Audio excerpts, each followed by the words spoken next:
really means is what gets her up in the morning. Here is her conversation with Ben. What does it mean to be an affirming ministry? Mm-hmm. In some ways it's so easy, in some ways it's so complicated. I sometimes I say, trying to define this in, words and in concrete ways, like trying to nail rainbow jello to the wall, right? Like it's hard to capture the essence of it. But, I think if we were to think about it in sort of, if we put it in biblical terms, when I think of the life of Jesus, he was always saying, against the religious rulers at the time that were very much about power and who was in and who was out and making rules up and sort of, throwing marginalized people to the side and very disposable kind of cultures, right? Where lots of people didn't have a voice. And a lot of times his very simple but profound way of being and the parables he told was basically saying, you've heard that these things are true, but I'm here to tell you there's another way. And I think that if we boil down, the essence of affirming, it really is like, what are the dominant negative voices that we hear from religious folks? What are the things that we are invited and tempted by all the time to fear? Who are the people that are scapegoated to say, this is what is ruining our society, or this is a scary thing because I don't understand it or I can't relate with it? And so I think it is to be a beacon, to be an example, to live out this idea that there's a different way. There's a different way for us to interpret the Bible. There's a different way for us to dig into the biases that we may not realize that we have and unearth those and excavate it and deconstruct them. It is not a comfortable journey of faith, but it is also a faithful one. And so, that's sort of the theological way that I look at it. And on a practical end, we look at the reality that I say queer community sort of as an umbrella for the acronym. And when we look at that community, there hasn't been a community that's been quite so shamed by religion in such a targeted, financed, strategic way to surgically remove us from the conversation, to shame us in such a way that we self-exile and we self-annihilate. Mm-hmm. And so I think that, I always say religious attack requires a religious response, right? We talk about that when we talk about legislation and all that kind of stuff, how we need to be involved as people of faith. So I think the big A affirming is to say, can we be grounded in the reality that it's our responsibility, even if we haven't personally tried to perpetuate harm against queer folks, what is our responsibility as people of faith to respond to this historic wrong that continues today? And again, provide one that is liberating. And we do find in affirming faith communities that when this is taken seriously, so many other things are invigorated and so many other things sort of come to life, because if we're willing and we're open to sort of use this as our litmus test, like, are we available for such a time as this to say, this is a really sometimes heavy, tender topic in so many different ways. And if we're able to laser focus on realizing that this is about people and what we are called to do, and the compassion and empathy that we want to emulate to be Christ-like, how could we be any other way than affirming? Right? And so you're saying that all kinds of other great things start to unfold when that happens. Can you give sort of an example of that? Well, I mean, first of all, so it's so interesting because I've heard so many stories from people who say, they've been told by religion in some way that they aren't included, or that they're included in like a subcategory, right? So that's everywhere from like people who may not be really sure about what they believe about God. You know, they're on a journey, or they practice some sort of different religion, but they want to also be a part of a faith community, you know, different faith community. Or maybe they're divorced, or they have a unique family situation. They don't even have to be, you know, under the queer umbrella to have been told by religion in some way that they're not worthy of full inclusion. And one thing that happens by affirming communities being public and making this statement is so many other folks think, if they're accepting what can be sometimes the most controversial thing, surely I'm accepted too. Right. Yeah. And also, we see that so many millennials are not wanting to ally themselves with any sort of faith community publicly. And the number one reason that is because they feel like if they're involved in organized religion, it means that they're supporting homophobia. So we see that in statistics, that they feel like, I'm betraying myself or my friends or my loved ones if I'm a part of a faith community, because this is what they stand for. And so when we're able to say there's a different way, we also open ourselves up to so many different people, because they understand and they see, okay, I don't have to be allied with something that is harmful. There is an opportunity for me to work out my faith and my spiritual yearnings without it being toxic. And so, you know, we see that, and we see how the principles of affirming, sort of the things that I talked about before, overlap in so many interesting and fun and life-giving ways to how we look at so many different things that could be really intimidating for us. But when we think about right relations, when we think about how we deal with being an intercultural church and interfaith, like the things that we contemplate and reflect on together, and the uncomfortability that we say is okay for us to experience. It's not bad to be uncomfortable, right? And we get used to that, and we say, okay, maybe we can also be open to what we're called to do next. And we do see that affirming faith communities are not perfect always in this, but usually are better prepared for these other ways of being, and can, through that lens, continue to flourish in whatever other, you know, God's always asking us to do different things all the time and to be relevant and all that kind of stuff. So to be ready for those other things, that we have to be, you know, sort of fluid and open to the Spirit about what we're being called to do. Well, the parallel with the teaching of Jesus' life is so undeniable, and especially with how you talked about challenging arbitrary rules and challenging the religious leaders of the time, and just loving the marginalized, right? So I think any Christian would see the logic there, that like, this just makes sense. Like we are a people who are following the way of Christ, and this is the Christ-like thing to do. But in communities where, so let's say, especially in more conservative communities, like in Alberta, politically, we're a pretty conservative province. We might have, especially in small communities, churches where we think that we are being completely open, like our doors are open, we would welcome anyone. But yet in that culture, sometimes the assumption can be that, well, I don't know that I would be safe walking through those doors. Right. And so there needs to be this intentional component. How do you think, like in a practical way, how do communities of faith convey that message that we are affirming? This is a safe space. Yeah. I mean, I talk about the acronym PI, right? We found, co-founded National Affirming Pi Day, and PI is an acronym for public, intentional, explicit, the ways that we can be affirming. And that's a great question, because you're right. Our first instinct is never going to be church is safe, and so I think that what's really exciting, okay, here's the thing. There's lots of challenges to being in a conservative area. And sometimes when it's a smaller center, it can be even harder, because you might be the only voice, right?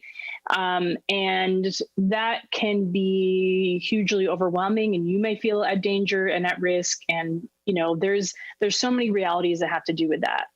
But the really exciting thing is you can be a voice, and you can be the only voice, right? Instead of none. And that is life saving and life changing. Believe me, it is.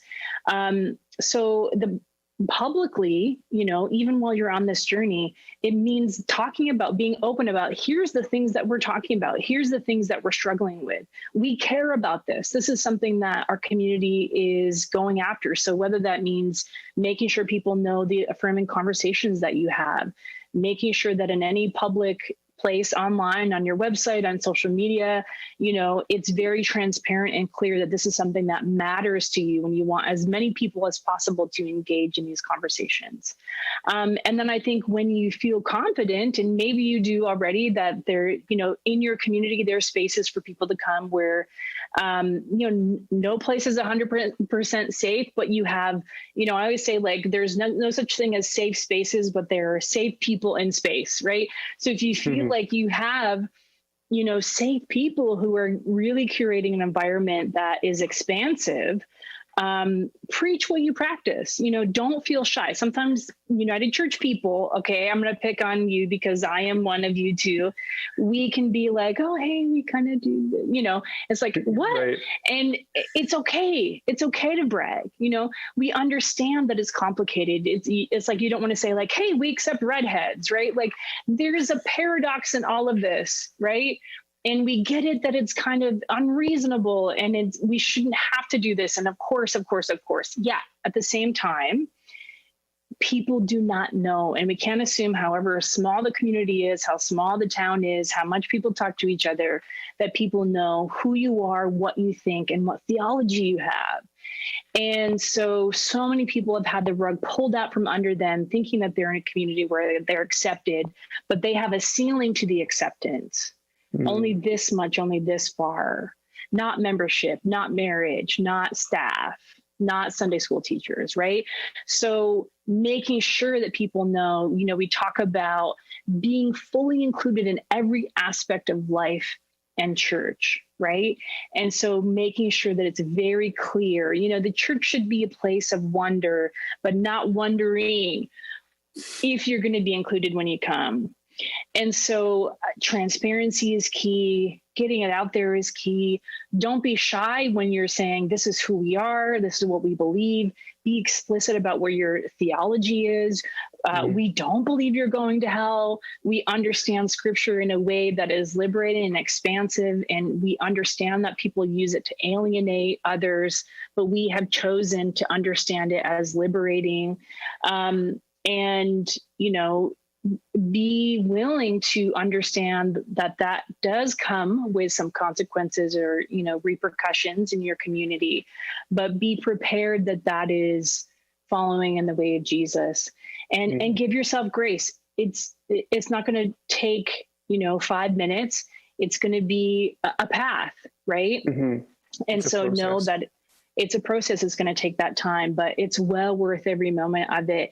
And I think that you will see so many folks who are part of your community, your church community, or just your town, that slowly and surely have a trust over weeks, years, whatever that might look like, that you are who you say you are, right? Yeah. And the people who you think you'll reach are closer to you than you think, right?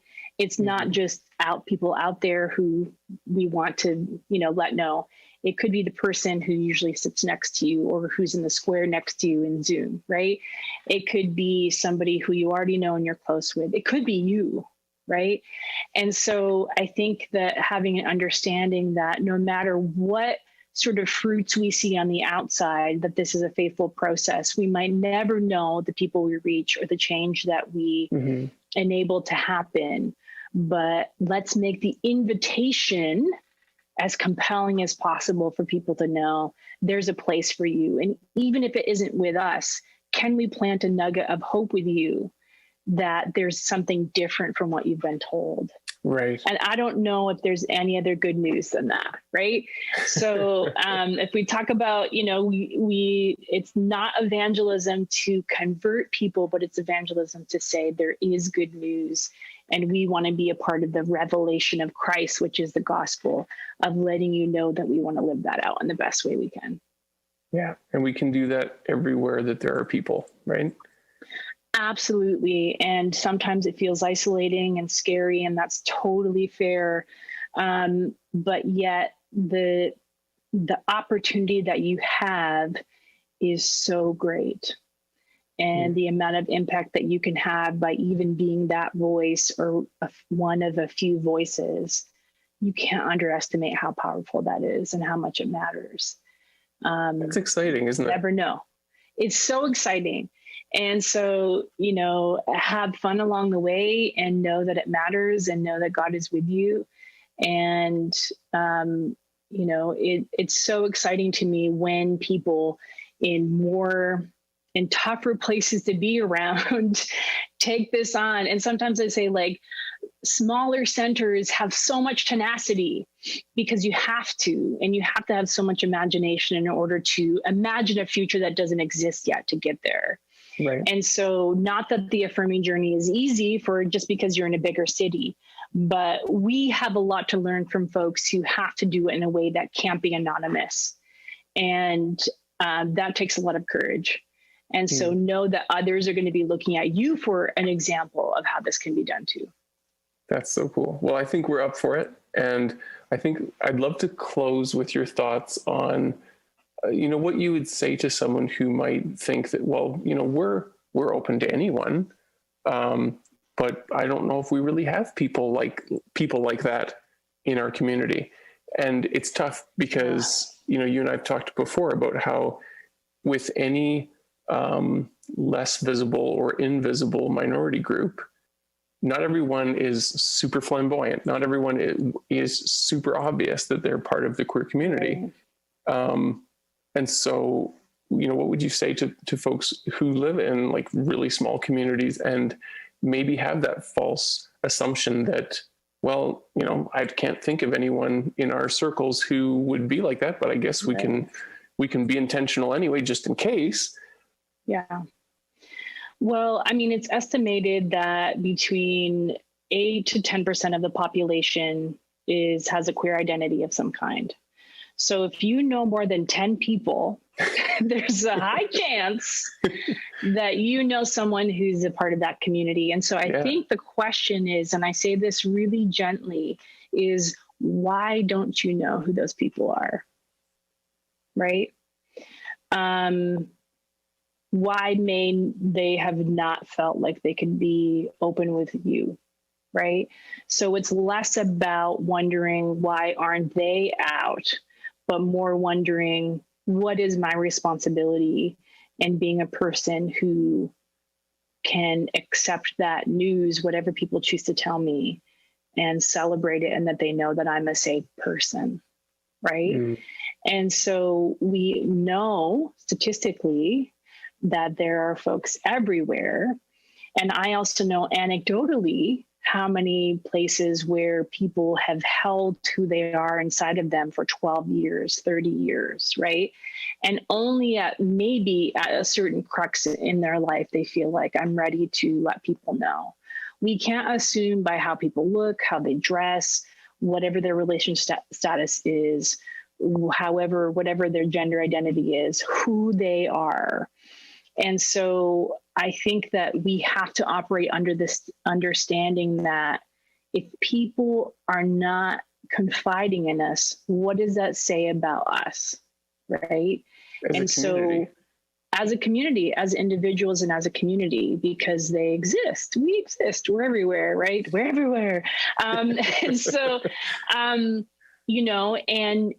it also means the great part of it is that others who have loved ones or others who maybe they don't feel like I can say, oh, my granddaughter or my best friend or whatever is gay, others can share, their whole family with, that we can share. We don't have to fracture ourselves as queer folks, as loved ones, as families, we don't have to fracture any piece of ourselves when we let others know who we are. Yeah. So that goes back to the public, intentional, explicit piece. We can never assume that people know. And we can never assume that if we've said it once, that people know. And just like in my own journey, coming out is not a one-time process. It's like every time I take a cab, every time somebody has a conversation with me, I have to come out over and over again. And so that also means that allies have to come out over and over again. We're all in this together. So your coming out process looks different than mine, but it's no less necessary in order for liberation for all of us. No, and I think that that's really point. key. Yeah. That's really key. If you tell your immediate family that you're gay, that doesn't all of a sudden, and so in your mind, and in your heart, like, oh, I'm out now. That doesn't mean that everybody knows. And the same is true the other way around. Like, well, yeah, we painted a rainbow on the sidewalk, so everyone must know. Or we made an announcement on this date, but then that doesn't mean that everybody knows. Yeah. It has to be part of your DNA, right? Yeah. It has to be part of that lived, breathing thing that continues to be tweaked and improved and evolved and catch us where we feel like, oh, I didn't realize I still had that bias, or, whatever. And us to be open to that without guilt or shame, but embracing that this is the path that we're called to be on. And undoubtedly, whatever we bring to the table, we will also be liberated when other people are. That's just how it works in humanity. And so knowing that it benefits all of us to continue to come out as allies, as we need to for all people in lots of different ways, and that it's never in vain. And if people get sick of us saying it, well, then they don't need to hear it, but somebody else does. Yeah, right. And you never know who that person is that does. You never know who it is, and like I said, it might be you that needs to hear it someday, and you hope that other people will pay it forward to tell you that you were affirmed when you need it, because you will need it at some point for whatever reason. We all need to be told that we're acceptable as we are, and we're loved. That we're not alone. That's the core of what we all want to know. We're not alone, and as our creed says, we live in God's world, right? And this is the invitation that we have to each other to be like Christ in saying, I see you, and whoever you are, I say yes to who you are. And not assuming that we have control over to change people or anything like that, but to say, like, I want to be in a place where I'm able to see you and say, yes, I see who you are and I accept who you are. And then we can move in authenticity with each other. Yeah. That's the goal. It sounds easy. It is not, but it's worth it, and it saves lives. And that's the work we're called to do as people of faith. God never said it would be easy, but it is the way. And we know that in our hearts. It's just sometimes unpeeling some of the other stuff that we've been socialized to do. But it's possible, no matter where we live, no matter who we are, no matter how far we think we have to go or how ingrained things might be. Anything is possible, right? Scripture tells us that. So we just have to believe that to be true and live into it, even if it feels scary.